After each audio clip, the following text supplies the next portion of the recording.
The box office. The criteria for which a studio determines if a film is successful or not. If a movie's a flop, it's considered a failure. If a movie does well, it's considered successful. Simple stuff, right? Maybe this shouldn't come as a surprise to people who have been checking out my channel lately, but I'm absolutely obsessed with numbers, and in particular how well a movie does or doesn't do. Maybe it's irrelevancy, and Scorsese would probably lambaste me for being too much into gauging the numbers. But it's an irrelevancy that I find absolutely fascinating. In fact, you could say I'm a nerd with the numbers. So, in honor of my love of the game, and also because the box office numbers as of late have been making me feel kind of blue, hey Avatar, the only good thing at the box office right now, we're counting down the top 10 box office runs of recent years. Something about the past decade or so, but first, 2 criteria about this list. 1, it has to have made over $100 million. Yes, there have been family films, Christian movies, and adult-oriented dramas that have had very good legs, but they have started from a much limited pool of gauge of numbers. This is about movies that opened well and stuck around enough to be part of the cultural conversation in some ways. And 2, I'm limiting the amount of superhero movies on this list. Yes, it's easy to just make it about superhero movies. They've been the dominating force of the box office in the past decade or so. But I wanted to make things more interesting, so this list will only contain 2 superhero movies on it. Does this mean that my list will contain 2 superhero movies on it? Well, you're just going to have to watch to find out. So anyway, buckle up. Let's get the show started. Because things are definitely fine with this list. Alright, see you on the other side.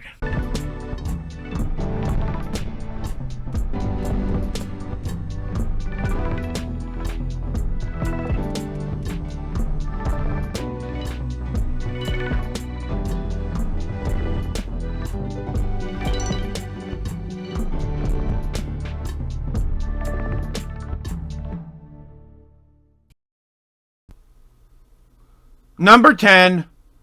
Let's start this list out with something highbrow. Oscar nominee films. Fun fact, a long time ago, people actually used to go see them in a cinema. But that's a topic for another video down the road. Maybe. When selecting this list, there were a lot of Oscar-nominated films that I could have selected. But my choice was between 2 movies. Hidden Figures and La La Land. Both major Best Picture nominees. And both of the classic crowd-pleasing type. Both also entered the top 10 at the same time and left the top 10. So there's a lot of synergy there. It was a close call, but I went with La La Land. Being an original musical, its gross was far more impressive. It went on to become the second highest grossing original musical in recent years, and outgrossed several hype musicals like Les Mis and Into the Woods. Not exactly a small accomplishment. And it's even more impressive when you consider the recent musicals that have come out since then that have absolutely failed. Looking at you, cats. If more movies like La La Land kept doing well, then maybe the box office wouldn't be so boring to follow now. I certainly like it. Number 9. Everyone guess what's big these days? Nostalgia. Hollywood has been redoing or rebooting franchises long before I was even born. But it's been in the past decade where they've absolutely been really overdoing it. Between the various attempts to bring back the Ghostbusters franchise and the numerous failed Terminator sequels, there's one reboot/sequel that absolutely stood out from the rest and succeeded in spite of itself. Doing a sequel to Jumanji made all the sense in the world. It's a premise with various unlimited potentials. And not only did director Jake Kasdan, star The Rock, and the rest of the cast and the crew absolutely succeed and deliver on all fronts, they ended up doing even better financially than they expected to. Jumanji's Welcome to the Jungle's box office is absolutely one of the funnest I can remember following in recent years. Its opening weekend of $55 million was considered super impressive, but it's during the barren January where the movie really showed its legs and really succeeded. Think about this, it was released the same weekend as The Last Jedi. Nope, this is not Last Jedi discourse. And ended up doing about half of that movie's box office. However, The Last Jedi ended up falling off a tree by January, and Jumanji, another movie that will be appearing on this list, basically started to dominate the post-holiday blues. Jumanji, Welcome to the Jungle spent 3 weekends at number 1. That is absolutely insane and suggests it had killer word of mouth. So if I'm praising the film's box office run, then why is it only at number 9? Well, as good as it did, I still found other box office runs even more impressive. Keep in mind that every movie on this list impressed me, it's just that some more than others. That's the point of making a ranking list low. Well, Jumanji Welcome to the Jungle was absolutely a wild beast at the box office. So what's up next on the docket? Well, let's turn the page. Number 8. Movies are a big screen effort for many people. That's why films tend to have, well, some sort of massive element, whether they're blockbusters or animated films. Maybe they're just loud. Well, our next movie is certainly loud, though in the best way possible. When I put this list together, I was sure this film would wind up on it. The only question is where I'd rank it. And as it turns out, Landing on Earth has never been more, well, down near the middle. That's right, at number 8, we've got the kind of movie that you absolutely need to see on the biggest screen possible. It's Alonso Cuarón's Gravity. It's easy to take this film for granted. Maybe it doesn't hold up as well as home, but it was the theater experience that made it so important. What was extra special about this film, though, was how well it did. Its opening weekend of $55 million was already considered super impressive. It had broken the opening weekend record. However, it was its second weekend where it only dropped 22.6%, where we realized just how successful it was going to be. While other science fiction movies like Interstellar and The Martian have done extremely well in recent years, Gravity, which precedes both of them, had a much more impressive 5x multiplier, while only falling over 50% in its 10th week of release, post-Thanksgiving, by which time it had shaved off over 2,000 theaters. It went on to become star Sandra Bullock's highest-grossing movie, and attracted an audience of both men and women. Not bad for a movie that most of the major studios said no to, and a good reclamation of how the power of word of mouth can be an important thing. If only more original IP spectacles were Gravity, maybe current box office wouldn't be so boring. But also, you need the right director, right star, right everything just to make it work. Now let's get back down to more earthly business. 7. Well, you knew one of these movies was coming. Marvel and superhero movies have long dominated the box office for some time, so I feel like my list would be incomplete if I didn't at least include one of them. But what to talk about? I could mention the first Avengers, which had a fun and super important run, but I feel like it's been surpassed since then. So it made the two obvious choices on this list all the more, well, obvious. That's right, at number 7, it's the cultural juggernaut that is Black Panther. With the sequel Wakanda Forever in theaters right now, and not doing well as the first film, for a variety of reasons that I really don't want to get into, it's easy to forget, but the original Black Panther was actually kind of underestimated. It opened at the time to a semi-shocking $200 million. It appealed to all demographics. In addition, it went on to become the highest-grossing film directed by an African American, up to that point the highest-grossing film, period, and only behind Infinity War, the second highest-grossing film of 2018. Infinity War made more worldwide, but Black Panther absolutely smoked Infinity War at the domestic box office. Whoa! Slow down, movie!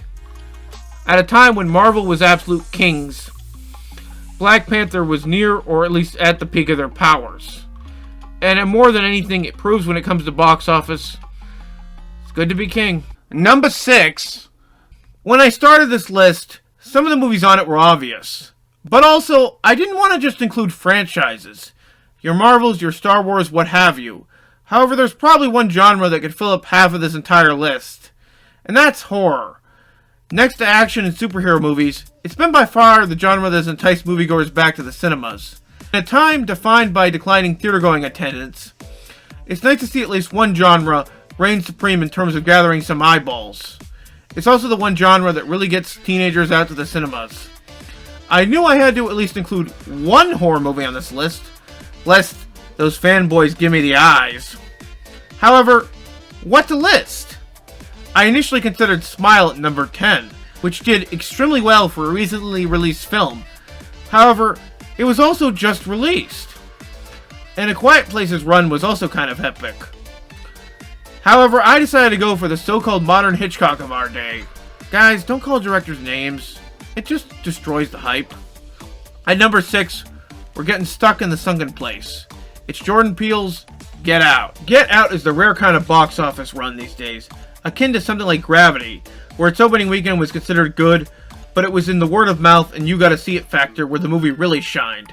Positioning the movie in February was a smart move by Universal. While this is all probably coincidental, coming a month after Trump had been inaugurated, the movie's smart social commentary played well, and generated a lot of good word of mouth. Unlike most horror movies, which tended to be heavily front-loaded, Get Out actually increased by 17% from Friday to Saturday, and then dropped a phenomenal 15% in its second weekend of release.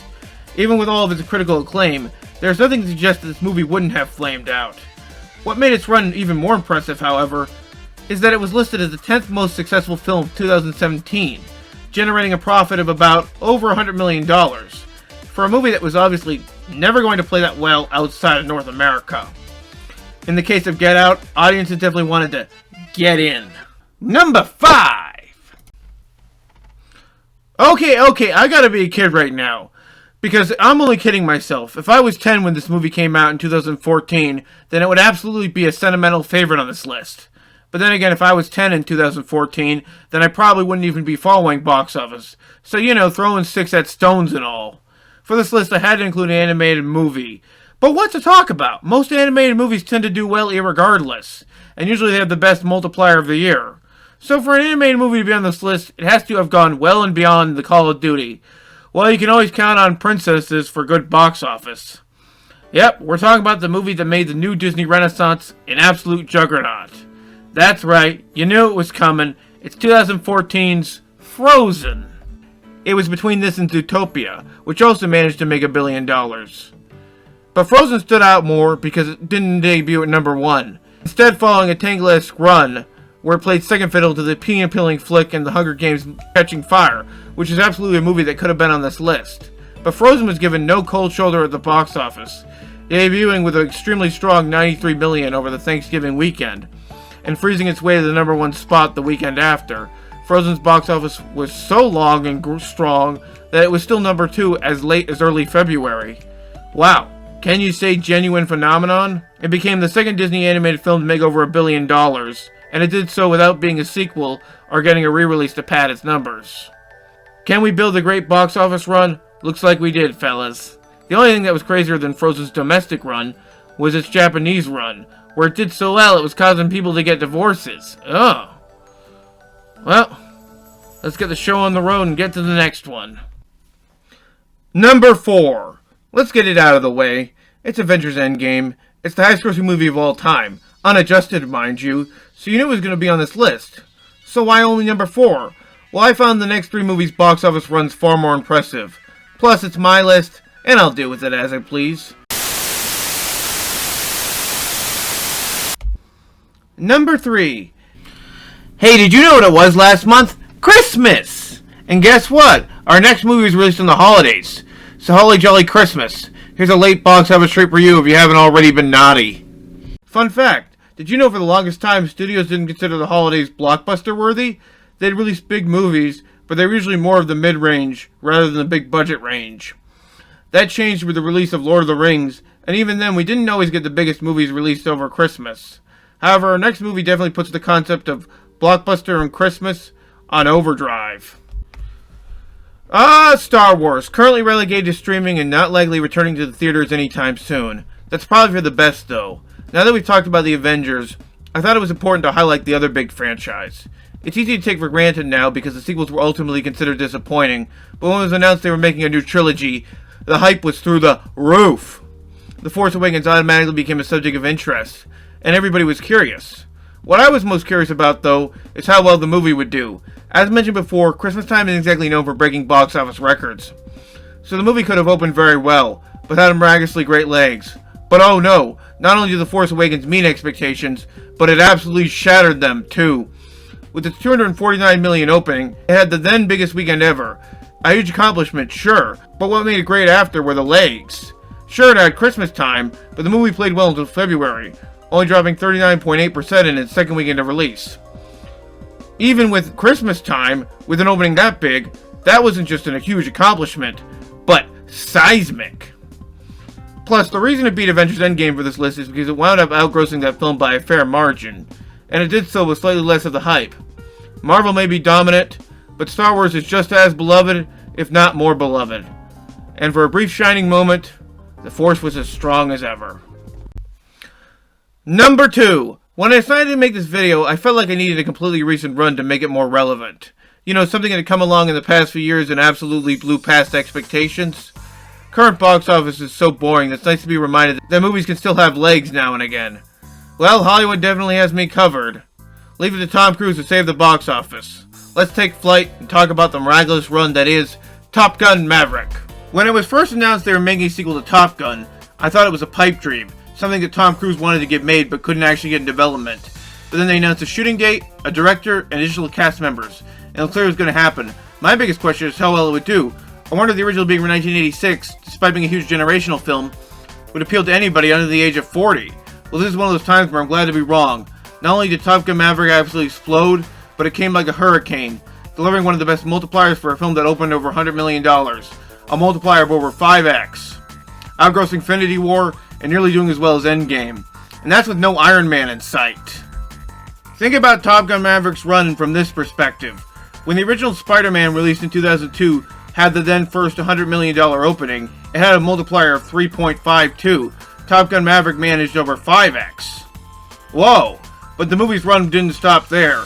In fact, its run was so epic that it managed to reclaim the #1 spot in its 15-week release. Sure, there was a lack of competition, but still, wow! I can't recall the last movie that did that. I can recall movies that managed to reclaim #1 again in their 6th or 7th week of release. Guardians of the Galaxy being a recent example, but still none that did it as late as that. The movie didn't drop over 50% until its 22nd week under release, when it had already lost the majority of its theaters. Runs like Top Gun Maverick are why the box office is still worth following in this day and age. Definitely no danger zone here. And the #1 best box office run of the last 10 years is... Well, if you've gotten this far and near the end of the video, I assume you're already aware what's on the thumbnail on top. You see Star Wars and Avengers and maybe Gravity or something. And then you see another movie, perhaps another movie I haven't talked about yet. So how do you top a movie like Top Gun Maverick? How about a movie that not only never once topped the box office, but was considered DOA as soon as it opened? That's right! Take it away, Jackie! Ladies and gents, this is the moment you've waited for. This is the greatest show! In all my years of following box office runs, I don't think I've seen a movie quite perform like The Greatest Showman did. As soon as it opened, it was considered an absolute disaster, one of the biggest bombs ever, with a dismal $13.5 million opening 5-day debut. But just as soon as it landed with a thud, it rose in the sky like a falcon. And it just kept going and going and going. Week after week after week, people kept coming back to see a heavily sanitized version of P.T. Barnum's life. And the soundtrack sold like gangbusters. After 2 months in theaters, it had already made over $400 million worldwide, on its way to become the 3rd highest grossing musical ever. It didn't drop more than 50% until its 22nd weekend of release, by which point it was already in 690 theaters. This movie wasn't just a film that had staying power, it was a cultural landmark. The Greatest Showman's box office run was so giddy to me because it reminded me of how well movies from the 90s used to do. Sometimes they weren't even that great, but they had legs well beyond the seasons they were released in. And that's what The Greatest Showman is. Sort of a lightning in a bottle type situation. A genuine spectacle of energy and entertainment. Worthy of being called the greatest box office run in the last 10 years. Oh yeah! Anyway, this is my list. Feel free to comment, subscribe, what have you. I could talk about future box office stories down the road. Maybe past, maybe present. But for now, this was an endeavor that I thought was worthy of taking. And I hope you enjoyed it. And as always, I'm Dan. And everything is indeed fine with this list.